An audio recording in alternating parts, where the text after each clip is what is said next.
दिल्ली की राजनीति में बड़ा उलटफेर। 27 साल बाद बीजेपी ने राष्ट्रीय राजधानी में सत्ता की वापसी कर ली है। क्या ये परिवर्तन की लहर है या आम आदमी पार्टी के लिए एक बड़ा झटका? आइए जानते हैं इस चुनाव के हर पहलू को सिर्फ द हेडलाइन पर। दोस्तों, भारतीय जनता पार्टी ने दिल्ली विधानसभा चुनाव में ऐतिहासिक जीत दर्ज की है। बीजेपी ने कुल 47 सीटों पर कब्जा जमाया, जबकि आप सिर्फ 23 सीटों पर सिमट गई। कांग्रेस के लिए ये चुनाव और भी शर्मनाक रहा, क्योंकि उसे एक भी सीट नहीं मिली।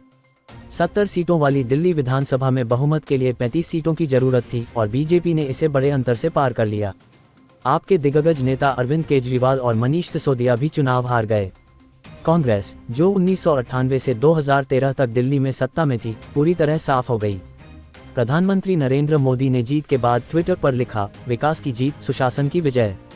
ये सिर्फ एक चुनावी जीत नहीं है, बल्कि दिल्ली की सत्ता में 27 साल बाद वापसी का ऐतिहासिक मौका है।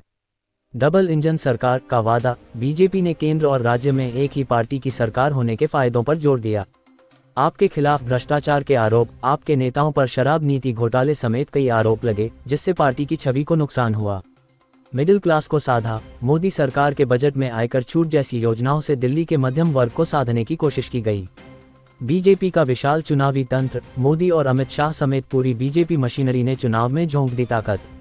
आम आदमी पार्टी, जो एक समय दिल्ली की राजनीति में बदलाव की लहर लाई थी, अब संकट में है। आखिर ऐसा क्या हुआ कि एक दशक तक दिल्ली पर राज करने वाली पार्टी सत्ता से बाहर हो गई? Anti incumbency factor. 10 साल तक सत्ता में रहने के बाद जनता में असंतोष बढ़ा।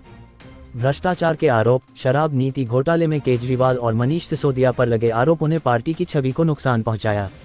केजरीवाल की गिरफ्तारी। चुनाव से कुछ महीने पहले जेल से रिहा हुए केजरीवाल चुनावी कैंपेन को सही तरीके से लीड नहीं कर पाए।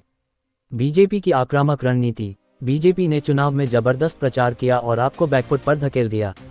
अरविंद केजरीवाल ने हार स्वीकार करते हुए कहा, हम जनता के फैसले को विनम्रता से स्वीकार करते हैं और बीजेपी को बधाई देते हैं।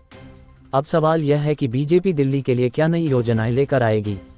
बेहतर प्रशासन। केंद्र और राज्य सरकार के बीच टकराव खत्म हो सकता है। विकास कार्यों में तेजी। दिल्ली की इंफ्रास्ट्रक्चर, मेट्रो विस्तार और जल आपूर्ति में सुधार की उम्मीद। प्रदूषण नियंत्रण। बीजेपी ने वादा किया है कि 2030 तक दिल्ली का AQI यानी AQUAILTY इंडेक्स आधा कर दिया जाएगा। नई योजनाएं। महिलाओं के लिए आर्थिक सहायता, फ्री मेडिकल सुविधाओं में विस्तार। दोस्तों, ये सिर्फ एक चुनावी नतीजा नहीं है, बल्कि दिल्ली की राजनीति में एक बड़ा बदलाव है। जहां एक तरफ बीजेपी ने दिल्ली में 27 साल बाद वापसी की, वहीं आपके सामने अब अस्तित्व बचाने की चुनौती है।